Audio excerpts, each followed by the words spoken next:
আসসালামু আলাইকুম, BD sports টিভিতে আপনাকে স্বাগতম।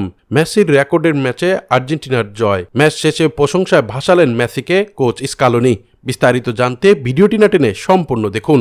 রেকর্ডটা টিকে ছিল 12 বছর। বিশ্বকাপ ইতিহাসের সর্বোচ্চ গোলদাতার মিরোস্লাভ ক্লোজার 16টি গোলের রেকর্ড ছুঁয়েছিলেন লিওনেল মেসি আলজেরিয়ার বিপক্ষের ম্যাচেই। অস্ট্রিয়ার বিপক্ষে মেসি ছাড়িয়ে গেলেন ক্লোজাকে। বিশ্বকাপ ইতিহাসের সর্বোচ্চ গোলদাতা এখন মেসি। মেসির রেকর্ড গড়া জোড়া গোলেই অস্ট্রিয়াকে 2-0 ব্যবধানে হারিয়ে গ্রুপ জে থেকে প্রথম দল নকআউট পর্বে পা রাখল বর্তমান চ্যাম্পিয়ন আর্জেন্টিনা। ম্যাচের শুরুতেই পেনাল্টি পায় আর্জেন্টিনা। মেসি অবশ্য অপ্রত্যাশিতভাবে 9 মিনিটে পেনাল্টি মিস করেছেন। বিশ্বকাপে 3টি পেনাল্টি মিস করায় সর্বোচ্চ বেশি পেনাল্টি মিসের রেকর্ডটাও এখন মেসির দখলে।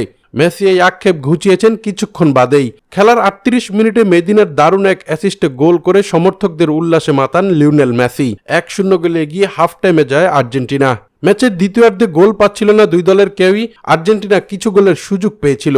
সুযোগ এসেছিল অস্ট্রিয়ার সামনেও, তবে এমির দারুণ সেভ এবং আর্জেন্টিনার ফরোয়ার্ডদের ব্যর্থতায় গোল আর পায়নি কেউই। তবে ম্যাচের অন্তিম মুহূর্তে 95 মিনিটে সমর্থকদের আনন্দে ভাসিয়ে আবারও গোল পান লিওনেল মেসি। এটি বিশ্বকাপে তার 18তম গোল। 2-0 গোলের এই জয়ে 2 ম্যাচে 6 পয়েন্ট নিয়ে গ্রুপ পর্বে নকআউট পর্ব নিশ্চিত করল সবার আগে আর্জেন্টিনা। তবে এদিন মেসির হ্যাটট্রিক হতে পারত যদি পেনাল্টিটি না মিস করত। তাই তো ম্যাচ শেষে কথা বলেন দলের কোচ লিওনেল স্কালোনি। তিনি জানান, দুর্দান্ত খেলেছে আমার দল, তবে আমি চাইব নকআউট পর্ব যেন আমরা দারুণ কিছু করে দেখাতে পারি সমর্থকদের। এমন আত্মবিশ্বাসী কোচ স্কালোনি। এদিকে মেসির 2টি গোলেই যেন ইতিহাস গড়লেন। নিজেকে সেরাদের সেরা কাতারে তুলে নিলেন নিজ হাতেই লিওনেল মেসি। কয়েক যুগেও যে মেসির মতো খেলোয়াড় পাবে না বিশ্ব, সেটা ভাবতে পারে অনেকেই। দর্শক, এই ছিল খেলাধুলার আপডেট। পরবর্তী আপডেট সবার আগে পেতে চ্যানেলটি সাবস্ক্রাইব করে সঙ্গেই থাকুন।